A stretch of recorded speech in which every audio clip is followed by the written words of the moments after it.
Meron tayong ipapakita sa inyong video na nakakuha daw ng gold bars. Yamashita Treasure daw ito.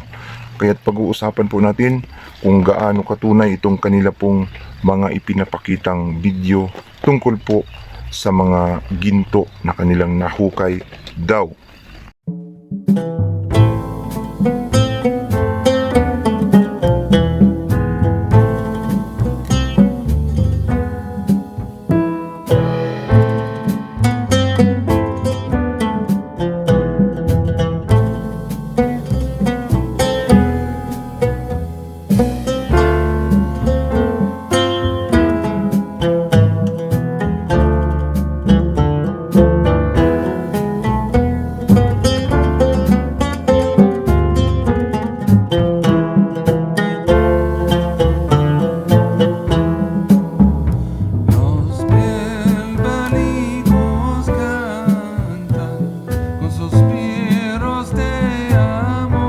Welcome back again sa akin channel mga ka-treasure hunter. Luzon, Visayas, Mindanao, tayo na naman po ay magbabalik sa isa na naman pong napakagandang topic na ibabahagi sa inyo.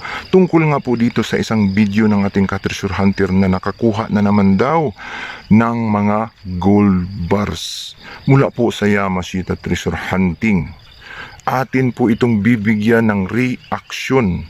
Pag-uusapan po natin ito kung gaano po katotoo, katunay po itong mga nakuha nilang mga ginto daw mula sa Yamashita.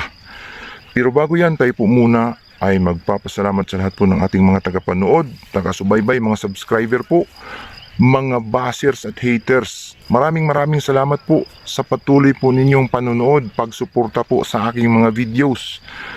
At sa hindi pa nakapag-subscribe, pakipindot na lamang po ang subscribe button sa ibaba at ang notification bell para updated po kayo sa mga i-upload kong videos. So diretso po tayo sa aking topic po na ibabahagi sa inyo sa araw po na ito na nakakagulat, nakakamangha kapag nakakita kasi tayo ng mga ganitong klaseng yellow, ay mainit talaga ito sa mata sapagkat ginto ito na pwedeng mapakinabangan natin kaagad. No? So sa mga nag-post po na mga ka-treasure hunter na naghahanap ng buyer, sana po paalala lang natin, ipaabot natin sa kanila na ito pong ating reaction video ay based po sa sarili nating pag-iisip. Wala naman pong masama kung ano pong ating sinasabing komento, kung maniwala o hindi ay nasa sa kanila yan, nasa sa atin yan. Ang importante ay nabigyan natin ng komento kung ano po ang ating paningin dito sa kanila pong mga nakuha na hukay. Wala pong samaan ng loob. Ito po ay komento lamang, analysis lamang tungkol po sa mga nahukay nila o nahukay ng mga ka-treasure hunter natin na naghahanap ng buyer. So diretso po tayo sa ating topic po na pag-uusapan ngayon tungkol nga po dito sa isang video po ng ka-treasure hunter na nagpo-post na naghahanap ng buyer dito po sa nakuha nilang gold bars. So ito nga ay makikita natin yellow gold, no, na malaki, at tinitimbang nila po na mayroon pong timbang na 75 kilogram ayon po doon sa timbangan natin pong makikita. Pero hindi pa ako kumbinsido kung ito nga po ay 75 kilogram talaga, sapagkat ang ginamit po na timbangan ay timbangan po yun ng mga bigas at saka manok. At hindi po ako kumbinsido doon kasi pwede naman na i-adjust yun ang number nun at pwedeng patungan ng kahit anong klaseng mga metal bars na posibleng hindi naman tugma doon sa kilogram na inilalagay doon sa timbangan. So pagpasensyahan nyo na sa ka-treasure hunter natin, yun po ang aking obserbasyon. Iwan ko lang sa atin pong mga kababayan, no? Paki-comments na lang ang inyo pong obserbasyon tungkol po doon sa timbangan at tungkol po doon sa itsura, size ng gold bars, no? Sinukat kasi at yung haba.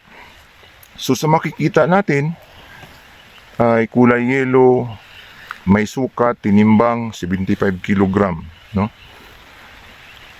At isang rason na pwedeng magdududa tayo ay bakit bakit pinopost, no? Bakit naghahanap ng buyer? Yun po ang isang rason na nakakapagduda. Bakit naghahanap ng buyer? Na ang ginto ay hindi naman na kailangang ialok sa tao. Pwede mo lang i-post, no? Pwede mo lang ipakita sa tao na nakakuha ka, nakahit ka. Pero pag naghanap ka ng buyer, ibang usapan na 'yon. Kasi delikado ka noon, pwedeng makumpis ka 'yon, pwedeng mapahama ka sapagkat sa ganung karaming gold bars ay delikado ka talaga. Sobrang dami na 'yon, kumbaga napakalaking halaga na 'yon. Kaya doon pa lang ay pwedeng mapag-isip-isipan mo na baka hindi naman totoo itong ipinupost ni ka-treasure hunter. Pangalawa, pwede na pira-pirasuhin yun. Maliliit lang. Pwedeng ikalat mo na yun, i-blue torch mo lang yun, gawin mong mga candy-candy, maliliit. At pwede mong ibenta kaagad yun. Hindi mo na kailangan mag-alok. Doon pa lang ay magdududa ka sapagkat ang nakalagay kasi doon na pangalan ng tao ay engineer. Imposible ang engineer hindi alam ang mga ganong klaseng technique, yung pagbibenta. Kung hindi natin alam ito ay hindi na tayo matatawag na engineer, di ba?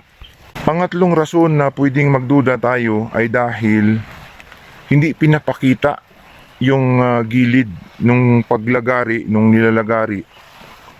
Ay dahan-dahan niya itong hinawakan sa gilid, inaangat. Kung pagkatapos sanang nilagari at pinakita yung gilid, no, makikita natin na parehas yung kulay niya sa labas at saka sa loob, ay posibleng magkakaroon pa tayo ng idea na baka totoo ito sapagkat malambot. Nung nilalagari niya malambot. Si ang 24 carats kasi 2.5 sa scale, no, sa tigas, hardness. Masasabi natin pasok sana kasi yung paglagari ay malambot. Subalit hindi natin nakita yung gilid, yung loob, kung talagang parihas nga talaga ang kulay doon sa labas at tinatakpan niya ng kamay niya bago ipinatong doon sa timbangan. So doon mag-iisip tayo na bakit hindi pinakita, kung talagang totoo ito, bakit hindi pinakita yung loob, yung gilid? Kasi kapag ka naglagari ka, titingnan natin yung gilid kung talagang sure ball na ito po ay talagang legit, no? So doon magdududa tayo na baka hindi totoo ito. So yun nga ang mga rason, no, na posibleng nakakapagbigay sa atin ng idea na parang hindi naman totoo. Sana po ay maintindihan ito ng atin pong ka-treasure hunter na nag-post. Siyempre tayo na mga nanonood, tayong mga viewers, tayong mga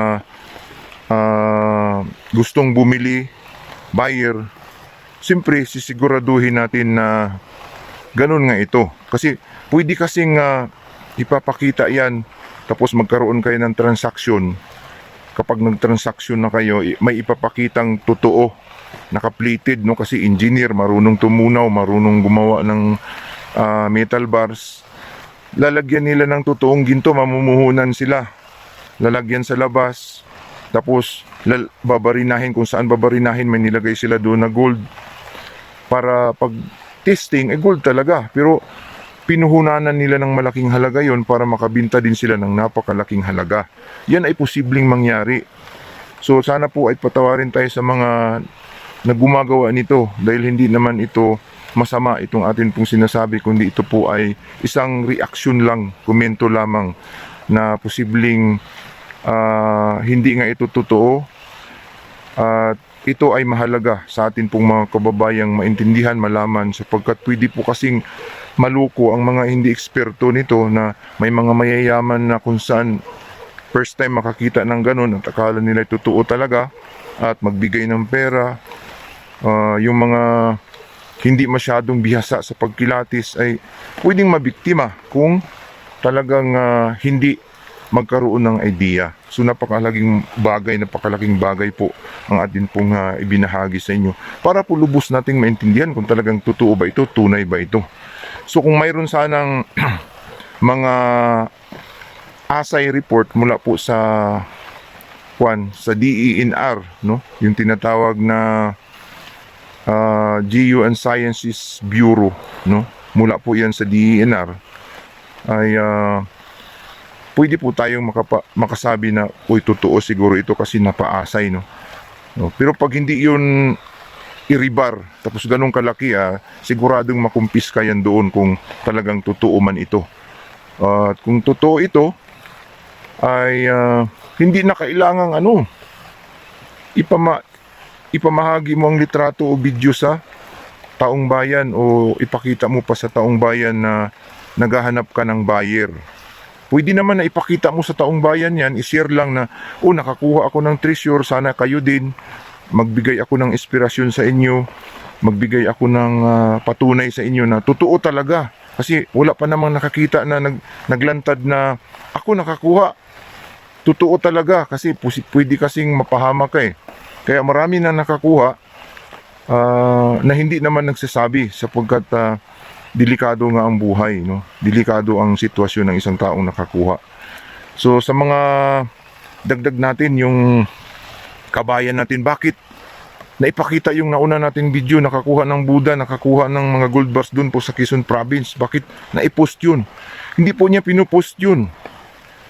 Nagkataon na siya po ay viewers ko, no, nanonood sa aking mga videos, at siyempre marami tayong mga palabas tungkol sa Yamashita Treasure, puro markers, puro sign. So na-challenge po itong ating ka-treasure hunter, na-challenge siya, nagkaroon siya ng parang na-touch ba na, hindi kayo maniwala ng Yamashita na ako nga nakakuha. I-share ko nga sa inyo, paki-share ito. Hindi naman siya kilala. Kahit sino naman, kapag ako nagpadala ako ng hindi naman nakita mukha ko, wala namang pangalan involved, basta yung gold bar lang o Buddha lang, bahala na kayo dyan. Wala naman identity doon, hindi natin siya kilala, no? Nagpadala lang siya, ipinakita na tunay talaga, ikwininto yung totoong sitwasyon sa pagkuha, sa paghukay, yung mga kinuhanan, yung lalim. Ay yun ay malaking tulong sa atin mga kababayang mga treasure hunter at yung mga Pilipinong hindi naniniwala, ay posibleng magkaroon ng idea na totoo pala talaga. Bukod kay Rogelio Rojas, mayroon pa, marami pa mga engineers ng mga malalaking building dyan, yung mga construction na builders, no, mga Koreans company na nagtayo ng mga building, no, yung mga kagaya ng mga malalaking negosyante, yung magtatayo ng building, ang mga yan nagti-treasure din yan. May mga treasure na nakukuha sa ilalim na pinagtatayuan nila ng building. Example na lang natin yung SM. Hindi na natin alamin, hindi na natin isasabi kung ano mga nakukuha nila. Pero yan mga yan, pag nagtatayo ng mga building, kapag may nakukuha doon, siyempre sa kanila na yan. Kasi may permit naman sila, mayroon naman silang mga authority na doon sila nagtayo, at kung ano man ang makuha nila, sa kanila talaga yun. So marami pang mga company builders ang mga nakakuha, mga officials, government officials. Mayroon yan, maraming nakakuha ng mga ganyan. Hindi lang nagkukwento yan, namamahagi, nakikita natin sila sa mga telebisyon, namimigay ng mga bahay, namimigay ng pera, namimigay ng mga kung ano-ano. Yan ay siguradong may kwento yan sa likod na kung saan hindi naibulgar, no? Marami pa tayong mga kababayan na mga nakakuha na hindi man lang nagsasabi pero namamahagi. So itong kababayan natin sa probinsya ng Quezon, hindi niya inaasahan yun na ipupos. Ipapabura sana yun. Kaso wala na eh. Kahit na ipapabura yun wala na, napagpapasapasahan na yung video na ipinalabas ko.